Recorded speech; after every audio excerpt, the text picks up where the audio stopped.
नमस्कार, पद्मेश 24/7 में आपका स्वागत है। मैं हूं अर्चना मिश्रा। सबसे पहले रुक करते हैं आज की हेडलाइंस पर।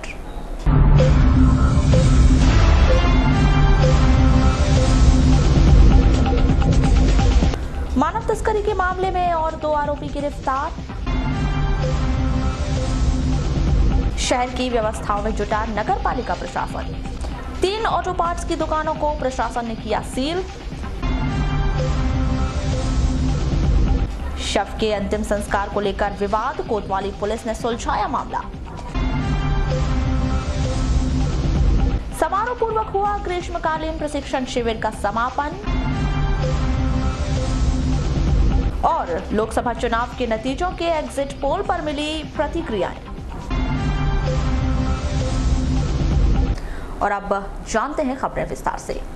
सोमवार को कलेक्टर श्री दीपक आर्य की अध्यक्षता में टीएल समय सीमा बैठक का आयोजन किया गया था। बैठक में सेवानिवृत्त कर्मचारियों के लंबित पेंशन प्रकरण, कर्मचारियों को 7वें वेतनमान की किश्त के भुगतान, सीएम हेल्पलाइन, ग्रामीण एवं नगरीय क्षेत्रों में पेयजल की समस्या पर विस्तार से चर्चा की गई। बैठक में जिला पंचायत के मुख्य कार्यपालन अधिकारी श्री पी.सी. शर्मा, अपर कलेक्टर श्री शिव गोविंद मरकाम एवं सभी विभागों के अधिकारी मौजूद थे। बैठक में सबसे पहले रेत के अवैध खनन एवं परिवहन पर चर्चा की गई। कलेक्टर श्री आर्य ने किरनापुर एवं तिरोड़ी में रेत माफियाओं पर की गई कार्रवाई की सराहना की और अधिकारियों से कहा कि वे ऐसी कार्रवाई सतत करते रहें। खनिज, पुलिस एवं राजस्व विभाग के अधिकारियों को आपस में समन्वय बनाकर रेत के अवैध खनन एवं परिवहन पर कार्रवाई करने के निर्देश दिए गए। कलेक्टर श्री आर्य ने सभी एसडीएम एवं जनपद पंचायतों के मुख्य कार्यपालन अधिकारियों को निर्देशित किया है कि वे अपने क्षेत्रों के अस्पतालों एवं स्वास्थ्य केंद्रों का नियमित रूप से निरीक्षण करें और आम जनता को स्वास्थ्य विभाग की योजनाओं का लाभ दिलाना सुनिश्चित करें।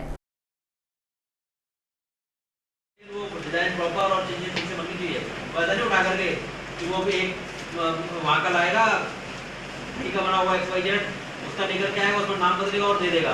बाद में जब देखेंगे ना तो ढंग से देखेंगे, तो चलेगा 10 एकड़ तो आपकी निर्माण मंडल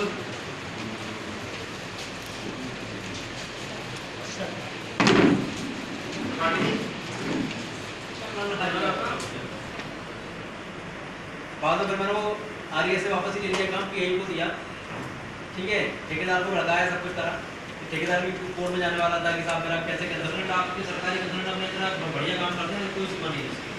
एक बार विदिशा में आप लोगों ने बनवाया था, तो उसमें सुनो तो हाउसिंग बोर्ड का निकाले, मैं कसम आया था उसमें, तो मुझे बोला गया कि ये काम देखा ये सब काम हुआ है एक दिन, तो उसमें जिस प्लान को स्टार्ट करा था स्टार्ट नहीं हुआ था, मतलब वो लकीली स्टार्ट नहीं हुआ था।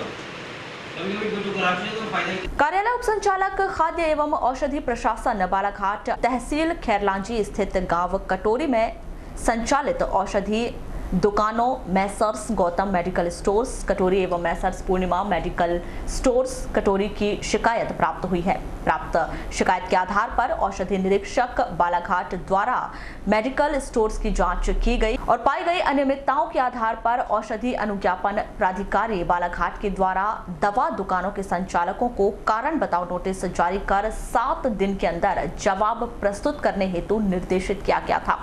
संचालकों के द्वारा लिखित जवाब प्रस्तुत किया गया, जिसके आधार पर औषधि अनुज्ञापन प्राधिकारी बालाघाट द्वारा दुकान के संचालकों को कार्यालयीन आदेश जारी कर मैसर्स गौतम मेडिकल स्टोर्स कटोरी तहसील खैरलांजी एवं मैसर्स पूर्णिमा मेडिकल स्टोर्स कटोरी तहसील खैरलांजी को स्वीकृत लाइसेंस को क्रमशः 7 दिवस एवं 3 दिवस के लिए निलंबित किया गया है। निलंबन अवधि के दौरान दुकान संचालक दवाओं का क्रय विक्रय नहीं कर सकेंगे।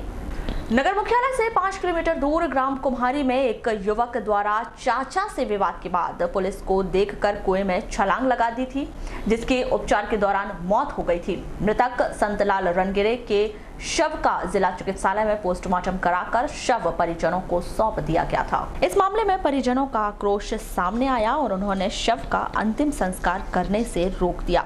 परिजनों का कहना था कि मृतक संतलाल के साथ 4-5 लोगों ने मारपीट की थी। उन पर कार्रवाई के बाद ही वे शव को अंतिम संस्कार के लिए ले जाएंगे। ये जो खत्म हुए कौन है आपका? नीचे लड़का है। आपका लड़का है? हाँ, तीसरा नंबर वाला। तीसरा नंबर वाला। हाँ। कैसे हुआ इसके साथ ये हादसा? ऐसा हुआ वैसा हुआ। ये आया, एक दो बात यहाँ पे बोला, इनके साथ में उधर गया, मुँह देखा उधर पीछे में, तो हमारे जगह में तुम खाई के लिए मुँह बहाते हो, तुमने भैंस रखी अपने इधर भवाओ ना, तुमने हमारी 1 फीट जगह के लिए हमारी दीवार तोड़वा दी है, तो अब आप लोग हैं तो हमारे इधर क्यों बहाते? इसी बात से झगड़ा उनका फैला। पहले से झगड़ा चल रहा था क्या? पहले से चल रहा है झगड़ा। ये इसकी रिपोर्ट वगैरह किए थे आप लोग? पहले वो 10 साल से केस चल रहा था, राजीनामा कर लिए थे, तो उसके बाद में रिपोर्ट सब हो गई, शांति हो गई, राजीनामा, तो फिर ऐसा चलता रहता। हमने के घर घर में होता है। आप क्या चाहते हैं आप लोग? अब आप लोग हम चाहते हैं कि उसको गिरफ्तारी करके ले जाओ। हाँ, उसके बाद ही उठाएंगे बॉडी आपके बेटे हाँ, वो की? अपने बाद में ऐसा बोलता है उसके पिताजी को कि इसको तो हमने मार दिए, अब 1 बज गया है कुबड़ा वाला, तो उसको हम मार करके भी सुला देंगे खेत में। रात में पानी चलाने जाता है खेत में अकेला, हाँ, हमको कोई पता नहीं रहेगा। अब गांव में आकर के बोलेंगे कि इसको है तो हार्ट अटैक आ गया। ये आज की बात है कि कल की? कल की बात है। क्या गया था भैया, तो इनको क्या थोड़ा मौका मिल गया और घर में कोई लोग नहीं थे, तो इनने क्या बोले होंगे कि भैंस वैस पेशाब वेसाब करती है, तो हमारे इधर पानी वानी बहाते हो, भैंस वैस की पेशाब वेसाब, तो इस वजह से इनने बोला। तो क्या घर में कोई लोग नहीं थे, तो इनने इस पर दनादन चालू कर दिए। कौन ने मारपीट किया? जनकलाल रनगिरे और रमेश रनगिरे और साहिबलाल रनगिरे और उनकी पत्नी साहिबलाल की पत्नी चंपा और उनकी माँ पार्वती है। किस चीज़ से मारे उन्होंने? उभारी से मारे इन्हें, कुछ लोगों ने हाथ बुक्के से मारे, फिर क्या किया? 5 ने मिलकर इनको मारे। फिर उसके बाद इनको फिर आग सहन नहीं हुई, अधमुसा हो गए, तो फिर इन्हें फ़ोन किए, 100 नंबर को फ़ोन लगा दिए, इन्हें मारपीट खूब कर लिए, ससन भर पीट लिए और 100 नंबर को फ़ोन लगाए। और ऐसे भी बोले इन्हें कि 1 की तो ससन भर कर दी हमने और 1 बज गया है। और फिर 100 नंबर से जैसा पुलिस वाले आए, तो फिर आए थे, लंगड़ते उनके पास गया, तो फिर क्या है, ये कुएं के पास गया, इसको आग सहन नहीं हुई, तो इनको पुलिस वाले ने पकड़े भी, तो इनका हाथ पुलिस वाले से छूटका दे सीधे कुएं में गिर गया। अच्छा, जो मारने वाले हैं वो कौन लगते हैं? मारने वाले काका लगते हैं, और काका भाई है और मतलब काकी है। तो ये पुलिस के सामने ही जो है कुएं में ये हाँ, हुआ है? पुलिस के सामने ये कुएं में गिरे। ये बताओ, अभी आप लोग ये बॉडी नहीं उठा रहे थे, क्यों नहीं उठा रहे थे? हम इसलिए नहीं उठा रहे थे क्योंकि हमारा ये कहना था कि जब इनने इतना मारपीट की है, तो ये जब घर में पड़े हैं ये लोग और हमारे भाई की मौत हो गई, तो इनको गिरफ्तार करना चाहिए, इसलिए हम मतलब बॉडी नहीं उठाने दे रहे थे। अब क्या हुआ? उठा रहे हैं आप लोग? तैयार हो तो गए? हमारे कहने का मतलब है कि इनके पे सख्त मतलब कार्रवाई करे और इनको गिरफ्तार करे। सूचना मिलते ही कोतवाली थाना प्रभारी महेंद्र सिंह ठाकुर अपने अमले के साथ पहुंचे और परिजनों के बयान दर्ज कर उचित कार्यवाही का आश्वासन दिया, जिस पर लोगों का आक्रोश शांत हुआ। इस मामले में कोतवाली थाना प्रभारी महेंद्र सिंह ठाकुर ने कहा कि परिजनों के बयान दर्ज किए गए हैं, अस्पताल से मर्ग डायरी आने पर वैधानिक कार्यवाही की जाएगी। आज कल एक वाद विवाद की स्थिति निर्मित हुई थी, जिसमें मारपीट और कुएं में कूद गया था युवक जो पीड़ित है। तो क्या सर आज तनाव की स्थिति निर्मित हो रही थी, क्या स्थिति? इसमें जो मृतक संतलाल है, इनके परिजनों का कहना है कि उनके साथ जो है उनके चाचा जो है जनकलाल और कुछ अन्य लोगों के द्वारा जो है पूर्व में मारपीट की गई थी, और उसी के कारण जो है वो गुस्से में आकर जो है कुएं में कूद गया था। उस संबंध में वो लोग डेड बॉडी को अंतिम संस्कार के लिए नहीं ले जा रहे थे। उनकी मांग थी कि बयान हो जाए पहले, तो मृतक की पत्नी का स्टेटमेंट करा दिया गया है और हमारी डायरी जैसे हॉस्पिटल से आएगी, उसमें जो भी वैधानिक कार्रवाई होगी, जो तथ्य आते हैं उस हिसाब से वैधानिक कार्रवाई की जाएगी। सर, जो उनके चाचा वगैरह उन्होंने अधमरा होते तक उससे मारपीट की थी, ऐसी जानकारी लगी है, क्या बयान में सामने आया सर?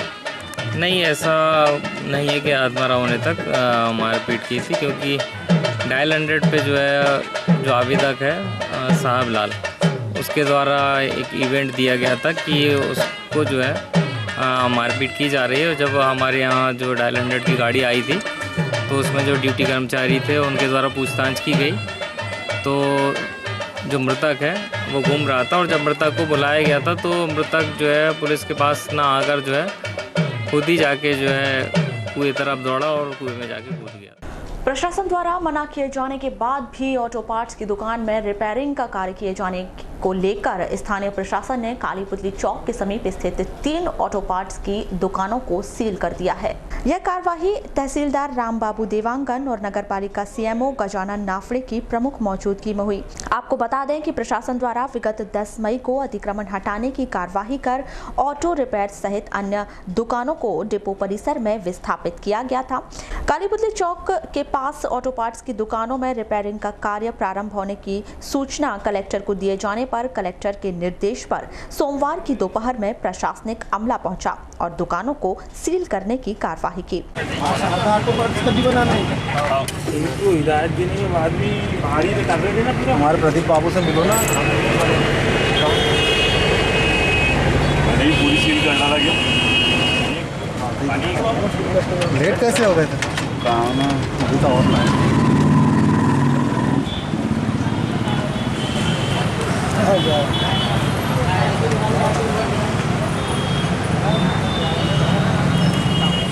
परमानेंटली काम करे तो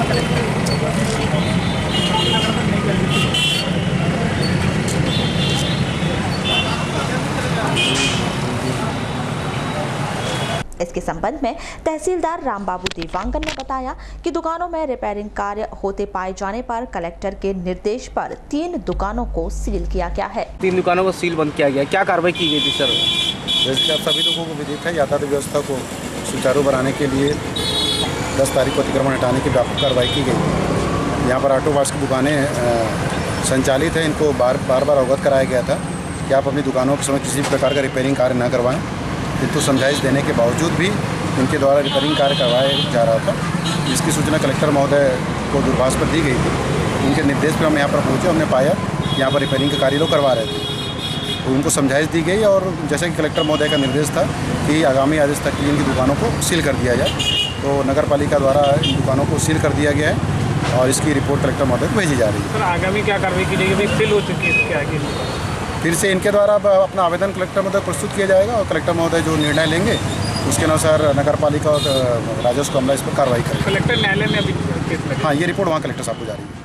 नगर के निजी शैक्षणिक संस्थान में आज अशासकीय स्कूल एसोसिएशन की जिला स्तरीय बैठक आहूत की गई, जिसमें संगठन उपाध्यक्ष श्रीमती कुरैशी, सचिव श्री बिसेन सहित जिले में संचालित प्राइवेट स्कूलों के संचालक और संगठन के ब्लॉक अध्यक्ष मौजूद रहे, जहां संगठन के पुनर्गठन को लेकर विचार विमर्श किया गया। बैठक में पदाधिकारियों की गैर मौजूदगी एवं ब्लॉक अध्यक्षों द्वारा अपने दायित्वों का निर्वहन न करने पर संगठन उपाध्यक्ष ने नाराजगी जाहिर की।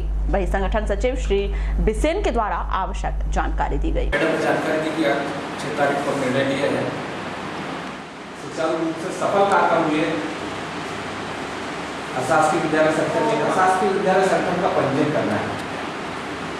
मेरा क्या मानना है, जो हुआ है, जैसे मैंने मैडम से आते ही पूछा कि हमारे जिलाध्यक्ष इनका मैडम चर्चा हुई है। आज जो हमारी मीटिंग हुई इसमें हमारे प्राइवेट एसोसिएशन की चुनाव है पदाधिकारियों का, सदस्यों का, और निर्णय लेकर जो हमारे पदाधिकारी जो अध्यक्ष बनेंगे उसके बाद एसोसिएशन की आगे कार्रवाई उनके द्वारा की जाएगी। अच्छा, इस मीटिंग में जो है कुछ ऐसी चर्चा हुई है कि जो है अपने पास सदस्य जो थे वो एक्टिव नहीं है या फिर वो किस प्रकार से जागरूक करने की कोई ऐसी नीति आपने? जी हाँ, अगली नीति ये तैयार की गई है कि ब्लॉक जो अधिकारी हैं, ब्लॉक जो अध्यक्ष हैं, वो अपने ब्लॉक में भ्रमण करेंगे, अपने साथियों से मिलेंगे, उनको समझाएंगे और संगठन की को मतलब एक अच्छा सफल बनाने के लिए प्रयास करेंगे। हमारे ज़िले के संगठनात्मक रूप से सभी 10 जिलों के ब्लॉक अध्यक्ष, ब्लॉक के सचिव, उनकी एक अत्यावश्यक बैठक की गई थी। चूँकि जिला संगठन प्रशासकीय विद्यालय जिला संगठन है उसका कार्यकाल पूर्ण हो चुका है। उसी के संबंधित की कार्यकाल पूर्ण हो गया है। आगामी कार्रवाई क्या की जाए, नए जिले के कार्यकारिणी गठन किया जाना है। तो उसी के तारतम्य में आज मूल रूप से संगठनात्मक बैठक थी। सभी अध्यक्षों के साथ, सभी सचिवों के साथ, सभी सदस्यों से हमने चर्चा किया है। प्रशासनिक अतिक्रमण हटाओ मुहिम के बाद नगरपालिका प्रशासन शहर की व्यवस्थाओं को दुरुस्त करने में जुट गया है। नगरपालिका प्रशासन के द्वारा अंबेडकर चौक से लेकर काली पुतली चौक तक सड़क के किनारे कुर्सियों की व्यवस्था की जा रही है। साथ ही राहगीरों के आराम के लिए कुटी बनाई जा रही है। इस संदर्भ में नगरपालिका के उद्यान प्रभारी मुकुंद सोनी का क्या कहना है, आइए जानते हैं।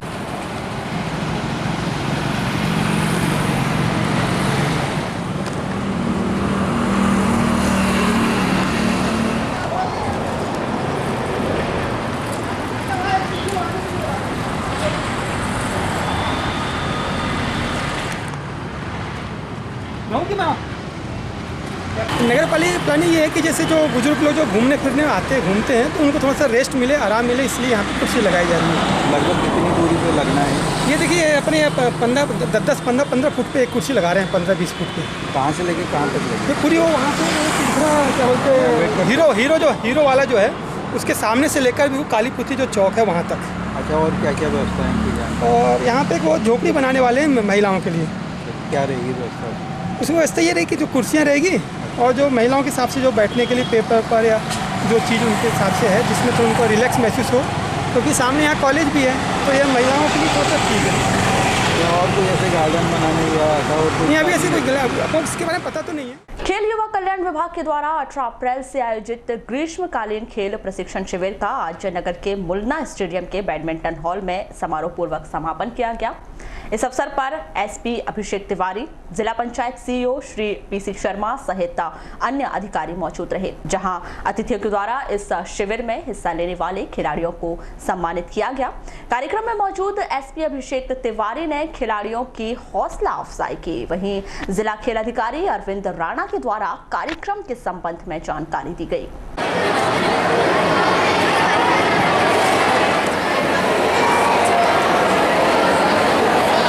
आदरणीय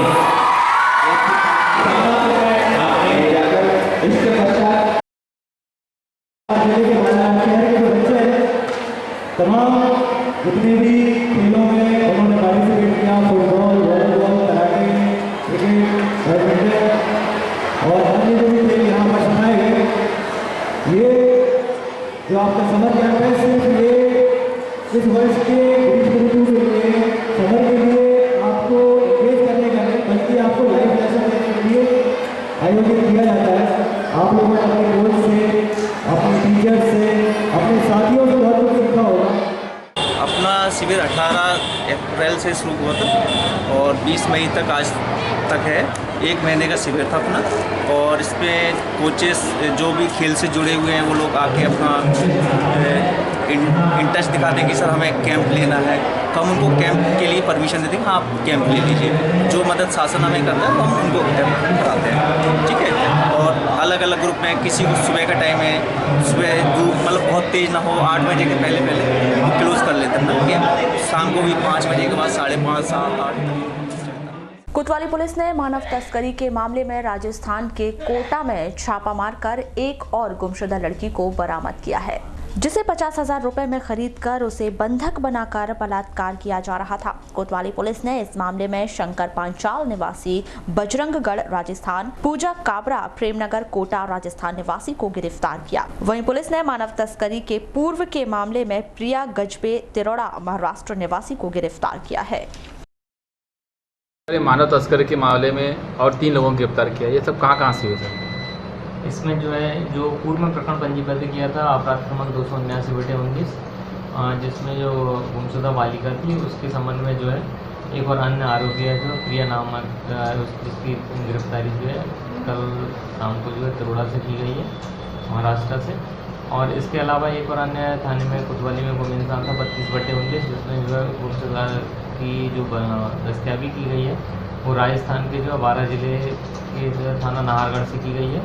और इसमें उसके गुमशुदा के बयानों के आधार पर जो है राजस्थान के रहने वाले 2 लोगों की जो गिरफ्तारी की गई है, जिसमें एक महिला का नाम जो है पूजा है और दूसरा जो आरोपी है जिसने जो है उसकी खरीदारी करके जो है 50,000 रुपये में खरीदा था और उससे फिर ज़बरदस्ती शादी करके शारीरिक संबंध वर्ग बनाए थे।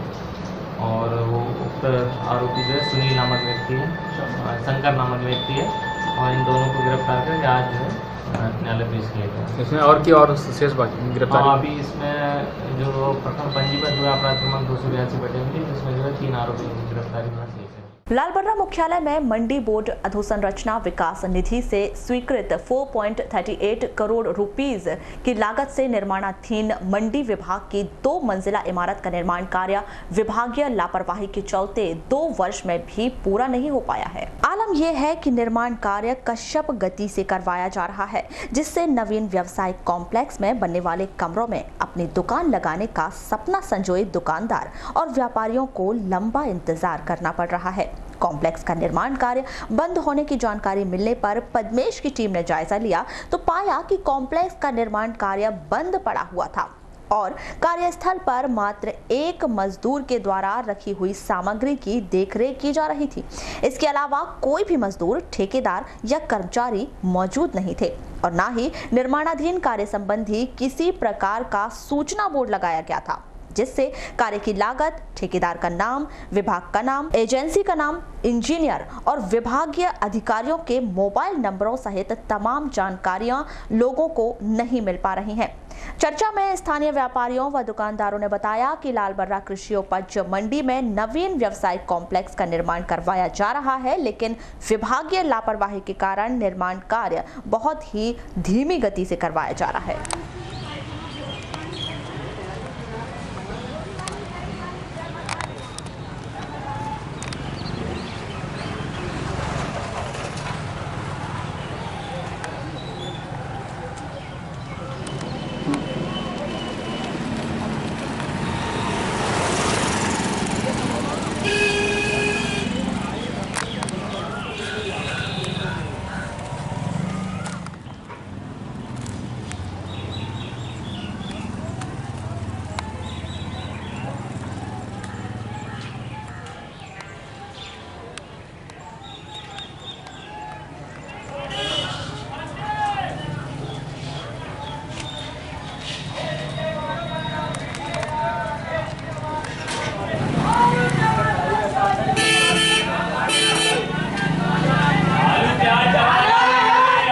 लालबर्रा कृषि उपज मंडी नवीन व्यावसायिक कॉम्प्लेक्स जो बन रहा है, ये लगभग 2 वर्ष पूर्व मंत्री सम्मानीय गौरीशंकर जी बिसेन द्वारा इसकी आधारशिला रखी गई। मैं लगातार मंडी अधिकारियों से, वहाँ के सब इंजीनियर, साइट इंचार्ज से मैंने हमेशा बात जानना चाहिए कि कृषि उपज मंडी में जो निर्माण कार्य हो रहा है वो एक तो बहुत धीमी गति से हो रहा है, दूसरी बात ये कि उसमें बहुत सारी दोषपूर्ण नीतियाँ हैं। एक तो ये जहाँ पर भी निर्माण कार्य होते हैं ठेकेदार का नाम होना चाहिए, नंबर 2 कितनी लागत से बनना चाहिए, वहाँ पर आकस्मिक कोई घटना घट जाती है तो फर्स्ट एड बॉक्स होना चाहिए। दूसरी बात जो सैंपलिंग होती है कि इसमें रेत कौन सी डाल रहे हैं, कैसे ईंट उपयोग कर रहे हैं, उसके जो क्यूब्स बनना चाहिए उसकी होना। मैंने आज तक विगत साल भर से वहाँ पर कभी भी कोई साइट इंचार्ज सब इंजीनियर नहीं देखा। जनपद पंचायत वारासिवनी में 20 मई को पंचायत सचिव, रोजगार सहायक, पीसीओ और पंचायत अधिकारियों की बैठक संपन्न हुई। बैठक में जिला पंचायत के मुख्य कार्यपालन अधिकारी पीसी शर्मा और जनपद पंचायत वारासिवनी के सीईओ अखिल सहाय श्रीवास्तव ने पंचायतों में हो रहे कार्यों की समीक्षा की और कार्यों में गति लाने के निर्देश दिए।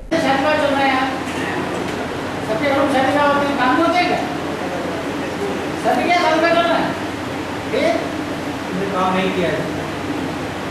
सच्ची हो रहा, आप यहाँ पे डरा होगा, 5 दिन का समय दे रहा हूँ मैं। 5 दिन को अंदर पहले मुझे बताइए। 33 ग्राम की, 67 ग्राम की, गंगा में 67 है, आपका 10 में चल रहा है, और बाकी 6 दवाई आप 72 है,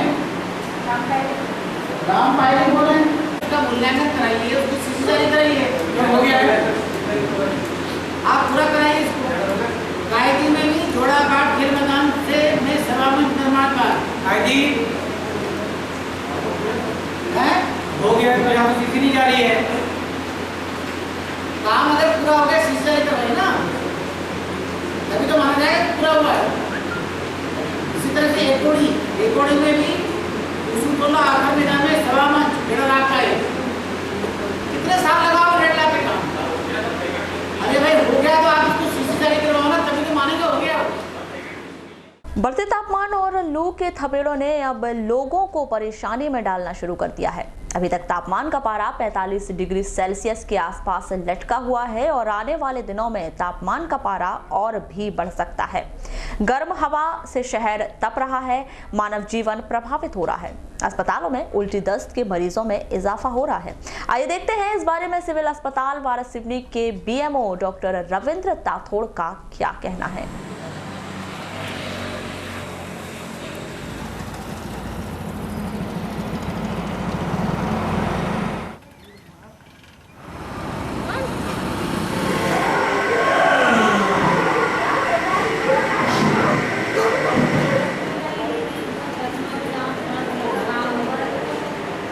जैसे सुबह के समय में, सुबह तो हम भोजन नहीं करते, सुबह के समय यदि हम निकलते हैं तो पेट भर पानी पिए और साथ में पन्ना, नींबू रस, नींबू नमक का रस, ये चीज़ें लेकर निकले और शरीर को खासकर सिर और चेहरे को ढक के निकले।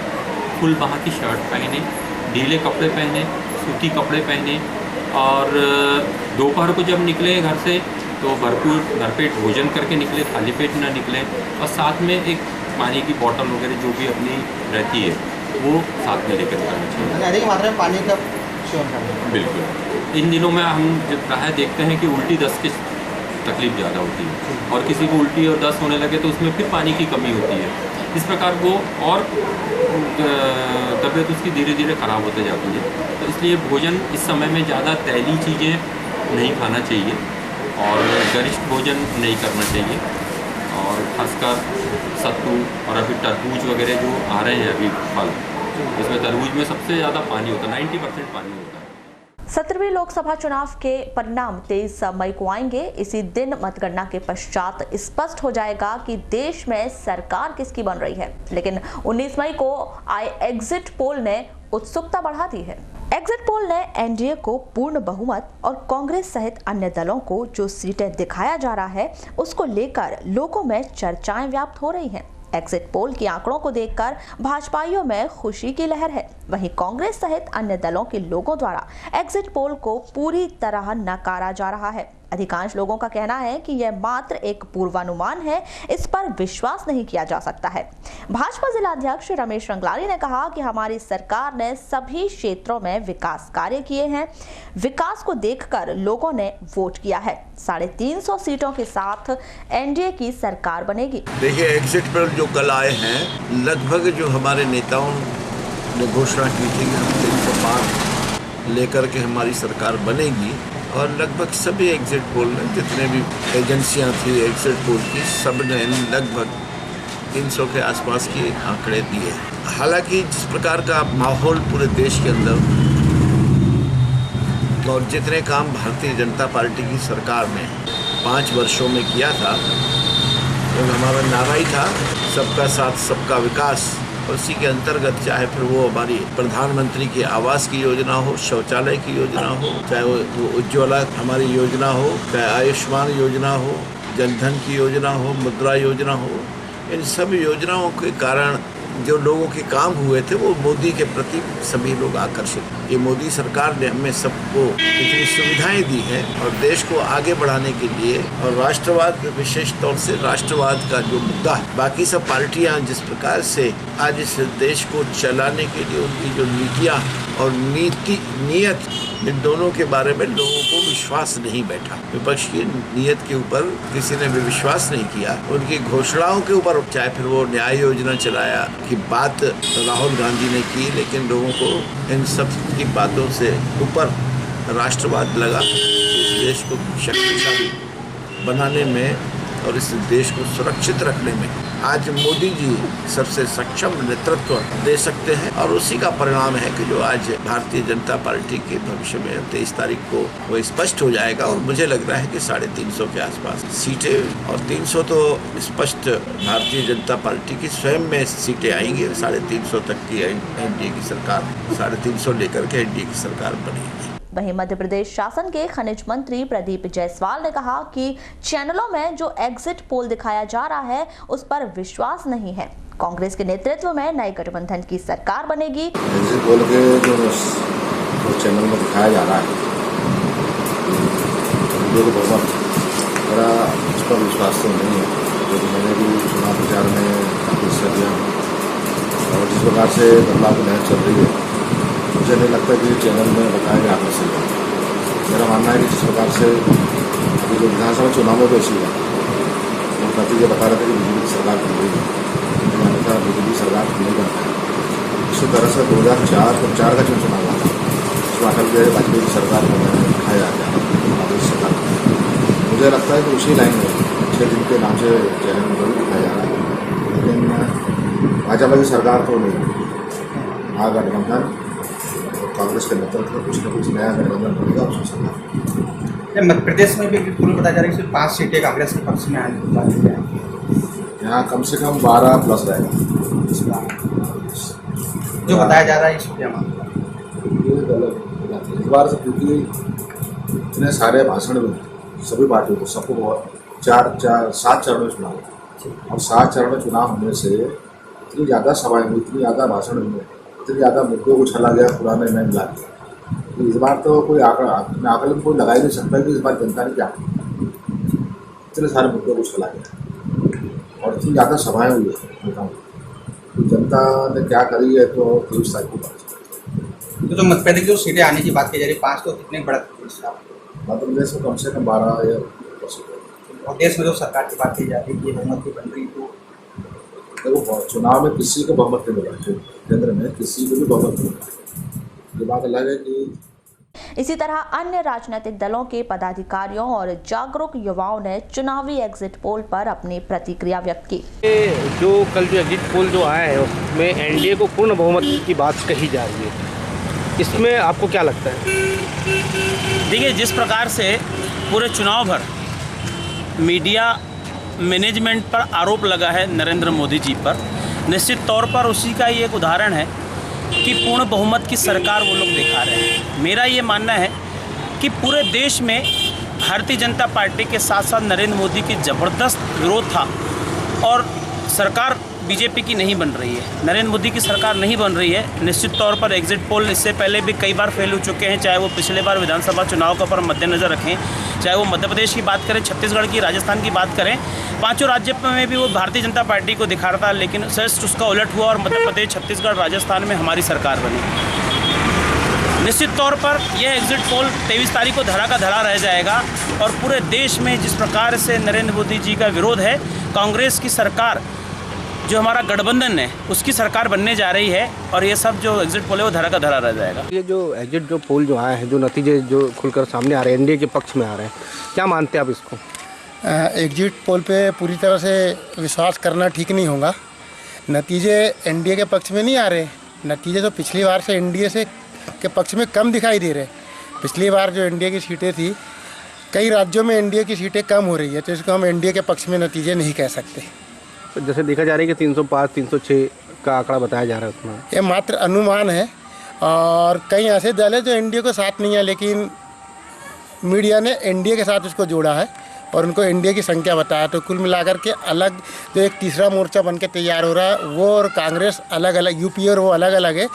तो दोनों दलों को मिलाने के बाद आकलन किया जाएगा कि बहुमत किसका है। हम ये एकदम कह नहीं सकते कि एनडीए के पक्ष में पूरा बहुमत आ रहा है, जबकि एनडीए के पिछले चुनाव की अपेक्षा एनडीए को कम सीटें मिल रही है। क्या लगता है आपको, मजाकिया तौर से दिखाया जा रहा है कि नहीं? मजाकिया तौर से नहीं दिखाया जा रहा है, एक माहौल क्रिएट किया जा रहा है कि एनडीए को बहुमत मिल रहा है, जबकि देश के अनेकों राज्यों में एनडीए की पिछले चुनाव में जो मिली हुई सीटें थी वो अपेक्षाकृत कम हो रही है। तो एनडीए को इतना बहुमत मिल रहा है, ये ऐसा मुमकिन नहीं लग रहा है। और रही बात अनुमान को सही मानना ठीक नहीं है, 23 तारीख को स्पष्ट हो जाएगा कि रिजल्ट क्या रहेगा। एग्जिट जो पोल जो आए हैं, एनडीए को पूर्ण बहुमत मिलने की बात कही जा रही है, इसको लेकर के आप क्या मानते हैं? जो एग्जिट पोल आए हैं, ये एग्जिट पोल पूर्ण रूप से कारपोरेट घराने के माध्यम से और भारतीय जनता पार्टी ने वो पैसे देकर अपने पक्ष में एग्जिट पोल बनाया है, अपने पक्ष में रुझान बनाया है। चूँकि पूरे देश के अंदर भारतीय जनता पार्टी के खिलाफ माहौल था, जनादेश था, पूरा उबाल था, क्योंकि जो वादे किया था भारतीय जनता पार्टी ने, भारतीय जनता पार्टी के प्रधानमंत्री नरेंद्र मोदी जी ने, वो वादे पूर्ण रूप से विफल हुए। एक भी वादा पूरा नहीं हुआ, चाहे वो 2 करोड़ लोगों को रोज़गार देने का मामला हो, चाहे 15 लाख का मामला हो, चाहे विभिन्न जो व्यवस्थाओं को सुधार करने का मामला हो, पूरी की पूरी जो उनकी योजनाएं पूरी विफल हो गई, फ्लॉप हो गई। इसलिए पूरे देश में जनादेश उनके खिलाफ में था। और चूंकि हम बहुजन समाज पार्टी के लोग हैं, मैं लोकसभा का प्रभारी हूं, तो उत्तर प्रदेश में बहुजन समाज पार्टी निश्चित रूप से 2 सीट जो कांग्रेस के लिए छोड़ी गई, उसके बाद में पूरी की पूरी seat Bahujan Samaj party 78 seat पे जीतने जा रही है, क्योंकि सपा बसपा पूरी ताकत के साथ में एक प्रदेश की बड़ी पार्टी एक साथ आके चुनाव लड़ी है। इसलिए पूरी 78 सीट बहुजन समाज पार्टी जीतेगी। और मध्य प्रदेश के अंदर भी चुनाव नतीजे जो एग्जिट पोल में बताए गए हैं एनडीए के पक्ष में, क्या लगता है आपको, क्या सोचते हैं आप इस बारे में? एग्जिट पोल देखिए, एक तो जैसे एग्जिट पोल नाम से ये है कि पूर्वानुमान है, जो ज़रूरी नहीं है कि एकदम सटीक बैठेगा। वैसे लगभग तो एग्जिट पोल के जो नतीजे रहते हैं, परिणाम भी लगभग ऐसा होता है। लेकिन कुछ जगह जैसे देखें हम, जैसे दिल्ली का जो विधानसभा चुनाव हुआ था, आप उत्तर प्रदेश के चुनाव देखें, तो जो एग्जिट पोल के आंकड़े थे वो उससे थोड़ी अलग बात रही है उन परिणामों में। जैसे मध्य प्रदेश में भी कहा जा रहा था कि कांटे की टक्कर होगी, बीजेपी सरकार बना लेगी। छत्तीसगढ़ में भी कांटे की टक्कर कहा जा रहा था, लेकिन वहाँ तो एक तरफा कांग्रेस सरकार बन गई।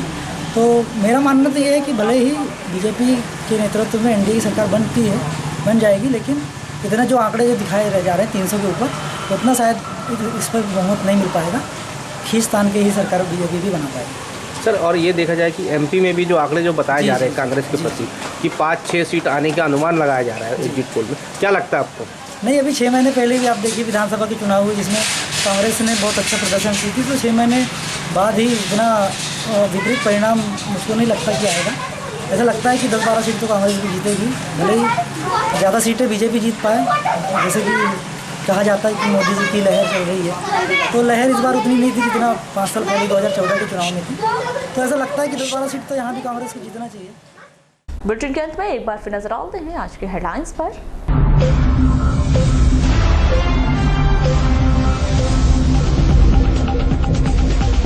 मानव तस्करी के मामले में और 2 आरोपी गिरफ्तार।